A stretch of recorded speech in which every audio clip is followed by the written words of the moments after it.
मुनिषी 108 प्रमाण सागर जी महाराज के प्रामाणिक समाधान कार्यक्रम के पुण्यार्चक हैं। पन्नालाल जैन, सरला जैन, विवेक बेनाड़ा, Ketaki Benada, Aaradhya, Devansh, Benada bearings and pistons limited, Benada solar private limited.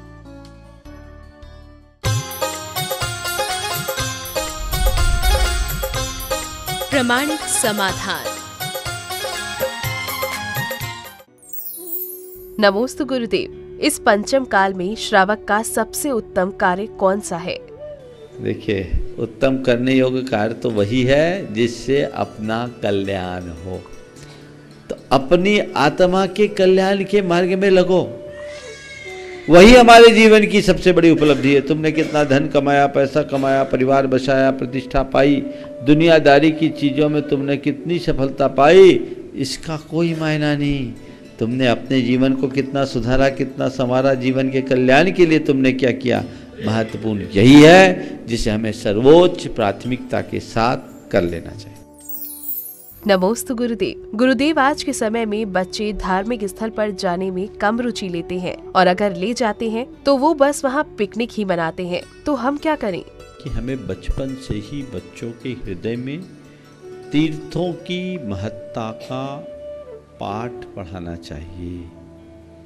तीर्थ यात्रा का फल क्या है, तीर्थ की महिमा क्या है, तीर्थ का प्रभाव क्या है, ये बचपन से बच्चों के दिल दिमाग में भर देना चाहिए। और जब बच्चे छोटे होते 10, 11 साल, 12 साल तक माँ बाप के पूरी तरह ओबिएंट होते हैं, तो उस समय उन बच्चों के लिए आप अपने साथ समय समय पर ले जाइए, तीर्थों में जाइए और अच्छी मानसिकता से जाइए। आप याद करेंगे तो जो आरोप आज आप बच्चों के साथ लगा रहे हैं, जिस उम्र में आप गई, जब आपके बच्चे साल, 2 साल, 3 साल, 4 साल के थे और तब आप तीर्थ यात्रा को गई, तो आपकी क्या मानसिकता थी? आप मतलब आप जैसे लोग क्या मानसिकता? ज़्यादातर जितने यंग लोग जाते हैं वे सैलानी मानसिकता से जाते हैं। तो आपने अपने बच्चों में शुरू से ही गलत संस्कार भर दिए। अब आप कहते हैं बच्चे बड़े होने के बाद अगर चले भी गए तो वो मौज मस्ती के मूड से जाते हैं, तो बीज तो तुमने डाला है, पहला अपराध तो तुम्हारा है। तुम बचपन में बच्चों को लेकर के जाओ और तीर्थ क्षेत्र में पवित्रता के साथ रहो, एक साधना और सादगी की दृष्टि लेकर के जाओ, उसकी अमिट छाप तुम्हारे बच्चे में पड़ेगी और उसके मन में उसकी महिमा का बोध कराओ कि बेटा, ये तीर्थ यात्रा जीवन की पवित्रता का आधार है। इस तीर्थ यात्रा से हमारे पापों का क्षय होता है, इससे हमारे जीवन में बड़ा बदलाव आता है, मन की शांति का एक बहुत बड़ा माध्यम है। हम तीर्थ यात्रा करें जिससे हमारे जीवन में हल्कापन बना रहे और बार बार ले जाओ, तो बच्चों का अपने आप झुकाव होगा, फिर कुछ कहने की ज़रूरत नहीं पड़ेगी। लेकिन आपने शुरू से उनको गलत संस्कार दे दिया और बड़े होने के बाद आते नहीं। प्रायः लोगों की 35 के बाद थोड़ी अकल ठिकाने लगती है। 30 के पहले तो दुनिया ही अलग होती है, तब फिर धीरे धीरे लगता है कि नहीं, अब थोड़ा इस साइड भी आना चाहिए। तो आपके बच्चों को जिस काल में आपको संस्कार देना चाहिए था, उस काल में तो आपने कुछ दिया ही नहीं, तो मामला गड़बड़ाएगा कि नहीं? मैं गलत तो नहीं बोल रहा हूँ, समझ में आ रही बात? तो अब जिनके बच्चे बड़े हो गए उनकी बात जाने दीजिए, पर जिनके बच्चे अभी बड़े नहीं है या जिनके बच्चे पैदा नहीं हुए, भविष्य में होंगे, वो तो कुछ सीख ले। आने वाली पीढ़ी को अच्छा बनाइए, बच्चों का उत्साह जागेगा, लोग आगे बढ़ेंगे। देखिए, मैं आपको बताता हूँ, बच्चों में लगाव बढ़ जाने का क्या परिणाम है। लक्ष्य का है, खड़े हो जा। ये दोनों बच्चे, जाओ यश, ये दोनों बच्चे हैं, बहुत अच्छी पढ़ाई करते हैं, बड़े स्कूल में पढ़ते हैं, लेकिन बच्चों में इतनी लगन इनके माँ बाप ने भर दी है कि छुट्टी होने पर ये महाराज के ही पास बिताना चाहते हैं, बाकी जगह इनको बोरियत लगती। इनके पापा टाटा मोटर में एक बहुत ऊंचे पोस्ट पे है जमशेदपुर में, लेकिन छुट्टी मिलती है यहीं आ जाते। आज इसकी माँ चले गई, अभी ये रहेगा अभी जब तक इसकी छुट्टी है, खुद चलाकर। क्यों? इनके माँ बाप वैसे हैं। आप भी अगर अपने बच्चों के साथ खुद का अपना व्यवहार अच्छा रखोगे, बच्चों पर 100% प्रभाव पड़ेगा। तो वो करिए। अब मैन्युफैक्चरिंग डिफेक्ट हो तो मैं क्या करूं? बात समझ रहे हैं ना? यहां तो सब मैन्युफैक्चरर्स बैठे हैं, इसलिए बोल रहा हूं। क्यों? वो डिफेक्ट दूर होना चाहिए, उसकी तरफ एक जागरूकता आनी चाहिए, तो फिर कभी कठिनाई नहीं हो।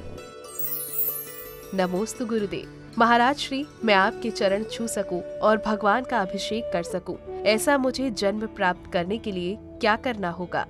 चरण भले न छू सको, आचरण छू लो, लोग कल तुम्हारे चरण छूने लगेंगे। चरण छूने में क्या रखा है? महाराज जी क्या उपाय, मतलब क्या करना? बस नहीं, मैंने कहा आचरण छुओ, आचरण छुओ, चरण नहीं। चरण तो ये लोग भी छूते हैं, पर जहां के तहां है, उससे कोई फायदा नहीं है। तरता वो है जो आचरण छूता है। आचरण छुओ, लोग तुम्हारे चरण छूने को लालायित हो उठेंगे। भगवान का अभिषेक नहीं कर पाओ, चिंता मत करो, भगवान के रास्ते पर चलो, कल तुम खुद अभिषिक्त होने लायक बन जाओगे। जीवन का उद्देश्य है, हमारा लक्ष्य अभिषेक करना नहीं, जीवन को अभिषिक्त करने का होना चाहिए। उस तरफ दृष्टि बनाओ, देखो जीवन कैसे तरता है। नमोस्तु गुरुदेव। कहते हैं अच्छी है तो अच्छी है, बुरी है तो वो भी अच्छी है, सिर्फ सोच का फर्क है। तो गुरुदेव, हम अपनी सोच को कैसे बदलें? बिल्कुल सही बात है, चीजें न अच्छी है न बुरी, हमारी सोच ही उसे अच्छी और बुरी बनाता है। आपने कहा है कि हमारी सोच अच्छी कैसे बने। अपनी सोच को अच्छी बनाए रखने के लिए कुछ टिप्स आपको देता हूं। प्रतिदिन आत्मचिंतन कीजिए। पहली बार, ऐसा साहित्य पढ़िए जिससे आपको अच्छी खुराक मिले, एक अच्छा मोटिवेशन मिले। सत्संग में रहना शुरू कीजिए, साधु संतों के सत्संग में रहिए, आप देखिए आपकी सोच बदलती है। आत्मचिंतन, अच्छा स्वाध्याय और सत्संग, ये 3 ऐसे सशक्त माध्यम है जो व्यक्ति की सोच में आज मूल चूल परिवर्तन कर सकते हैं। और इसका सबसे सरल माध्यम है सत्संग।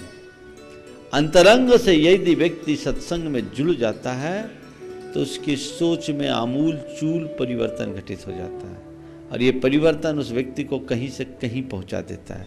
तो सत्संग से हमारी सोच में बदलाव आता है, स्वाध्याय से उसमें और अधिक निखार आता है, और आत्मचिंतन से सोच में सुधार आता है। नमोस्तु गुरुदेव।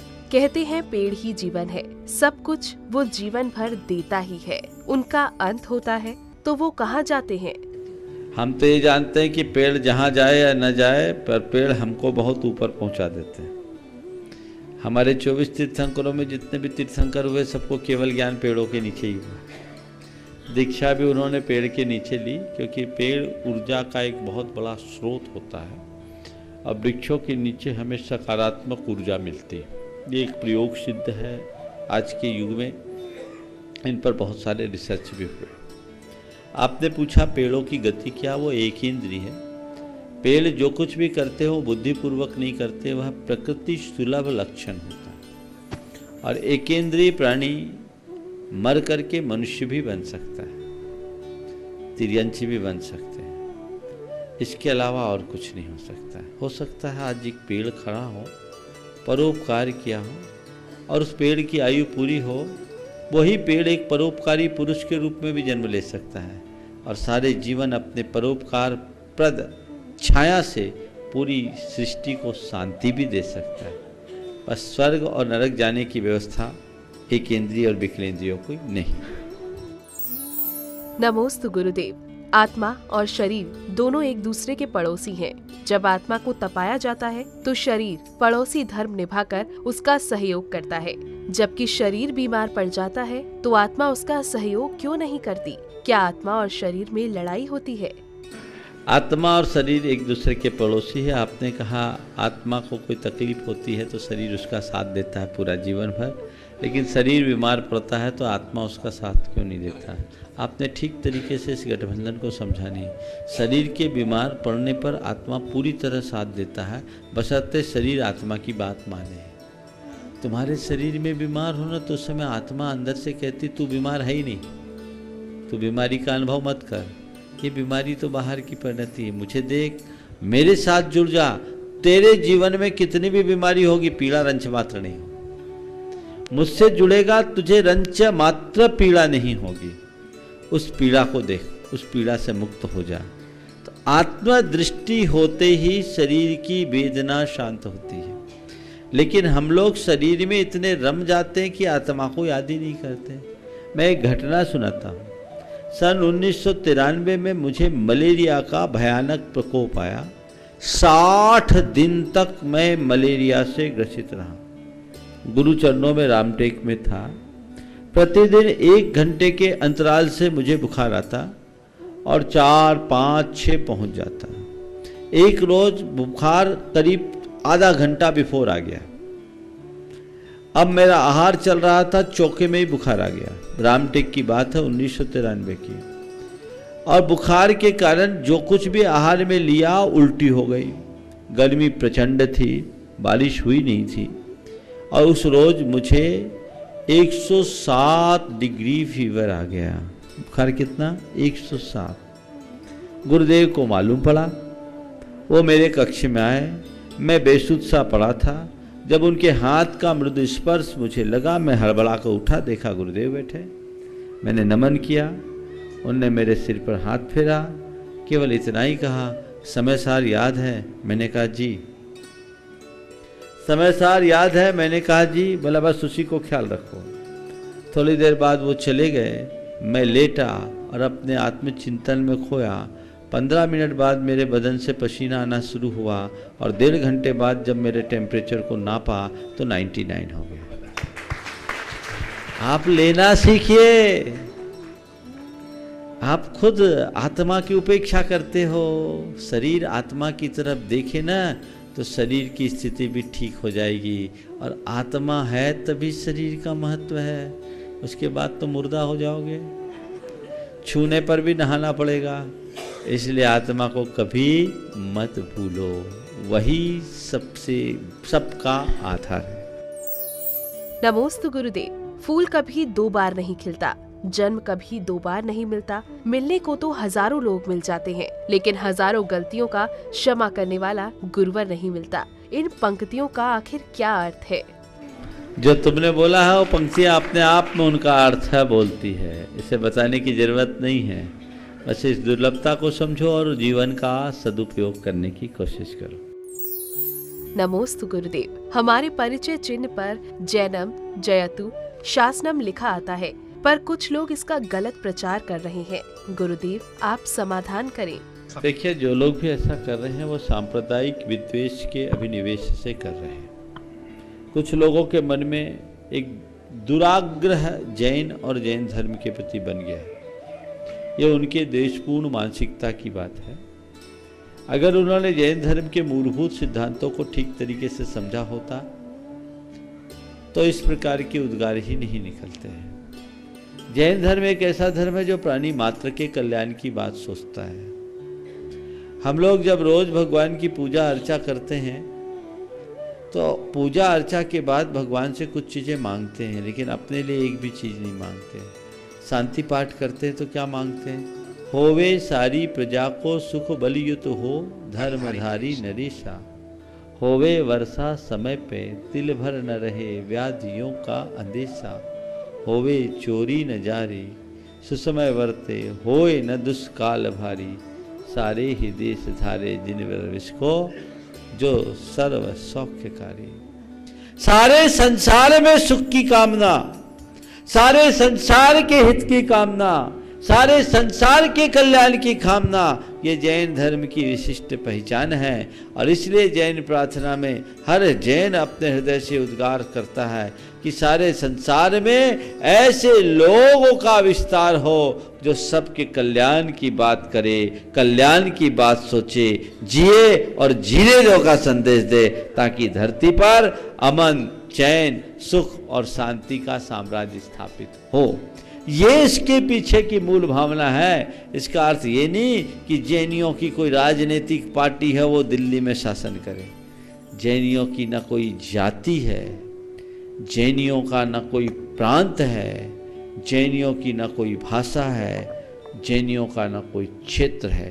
पूरे इतिहास को पलट करके देखो तो हर जाति में जैन रहे हैं, हर प्रांत में जैन रहे हैं, हर भाषा में जैन ग्रंथ लिखे गए हैं, हर क्षेत्र में जैन धर्म का बात की गई है। क्योंकि ये प्राणी मात्र की बात है, तो जो लोग ऐसा कर रहे हैं ये दुराग्रह है, उन्हें समझाना चाहिए। जैनियों के द्वारा लोक कल्याण के कार्य युग युगांतरों से किए जाते रहे हैं। जैन जितने करुणाशील, उदार और समाज सेवी होते हैं, आप अनुपाततः देखेंगे तो ऐसा इतर लोगों में बहुत कम देखने को मिलता है। और जैन धर्म के जो मूलभूत सिद्धांत हैं, प्राणी मात्र के कल्याण की उदात्त जीवन मूल्यों की जो व्यवस्था जैन धर्म में दी गई है, वो अन्यत्र कहीं नहीं है। हमें ऐसे लोगों की प्रतिक्रियाओं से विचलित नहीं होना चाहिए, अपितु उन्हें जैन धर्म के मूलभूत स्वरूप का बोध कराते हुए जैनों के द्वारा समाज हित, लोकहित और राष्ट्रहित तथा संस्कृति की रक्षा के लिए किए गए बड़े बड़े उपक्रमों का बोध कराना चाहिए। उन आदर्शों को उनके समक्ष प्रस्तुत करने की कोशिश करनी चाहिए, जिससे उन्हें कुछ प्रेरणा मिले और उनका वह दूर हो और वे सतपथ के पथिक बने। नमोस्तु गुरुदेव। जैसे ही देव दर्शन हो जाते हैं तो कई बार पैर डगमगाने लगते हैं, तो हम लोग क्या करें? संकल्पित हो जाना चाहिए कि अब जाकर के ही पानी पिएंगे। संकल्प ले लोगे तो अपने आप कदम बढ़ेंगे, बोले जाके आएंगे तभी पानी पिएंगे, भले कोई हमको उठा के ला। देखो 1-2 बार करो, फिर कभी ऐसा नहीं हो। नमोस्तु गुरुदेव। मनुष्य जीवन में बहुत अच्छे कार्य करता है, उसकी अच्छाई को कोई जान नहीं पाता, परंतु वही व्यक्ति कोई गलती करे तो सारी दुनिया को पता चल जाता है। गुरुदेव ऐसा क्यों? फूल की सुगंधी सब दिशा में इसीलिए फैलती है क्योंकि उसकी सुगंधी स्वाभाविक होती है। मनुष्य की अच्छाई जब उसकी आंतरिक होती है तो उसका प्रभाव जरूर फैलता है। अच्छाई होने के बाद भी यदि उसकी अच्छाइयों की सुगंध सर्वत्र नहीं फैल रही है तो ये मान करके चलना कि कहीं ना कहीं उसमें कोई कृत्रिमता है, हमें उसे सुधारना है। आज नहीं कल उसमें सुधार आएगा। नमोस्तु गुरुदेव। वर्तमान में प्रमाण रहित बात ज्यादा होती है, इससे समाज और धर्म को नुकसान हो रहा है। गुरुदेव, धर्म को किस तरह से बचाया जा सके? देखिए, तथ्यात्मक तरीके से हमें बात को प्रस्तुत करना चाहिए और किसी भी बात की तथ्यात्मक जानकारी हम तभी प्रस्तुत कर सकेंगे जब हमारे पास तथ्य हो, हम कुछ अध्ययन करें, कुछ शोध खोज करें। आजकल लोगों की इस तरह की प्रवृत्तियां बिल्कुल कम हो गई और सीधे अपनी बात कर देने की प्रवृत्ति बढ़ गई है। इसलिए कई बार ऐसा होता है कि हमारी बातें आधारहीन हो जाती हैं, भ्रामक भी बन जाती है। हमें इस तरह की प्रवृत्तियों से बचना चाहिए। हमारे यहाँ तो कहा गया कि तत्व का प्रतिपादन तथ्य के साथ ही होना चाहिए और जिसके पास तथ्य बोध नहीं है, तथ्य का ज्ञान नहीं है, उसे तथ्य का प्रतिपादन भी नहीं करना चाहिए। तो हमें इन सब बातों को समझ करके खूबसूरत ढंग से अपनी बात को प्रस्तुत करनी चाहिए। आपने बिल्कुल सही बात कही है और आज के युग में इसकी एक आवश्यकता है। इस अनुरूप अगर हम आगे बढ़ेंगे तो परिणाम निश्चयतः बहुत सुंदर आएंगे और हमें ऐसे ही परिणामों की प्रतीक्षा करनी चाहिए।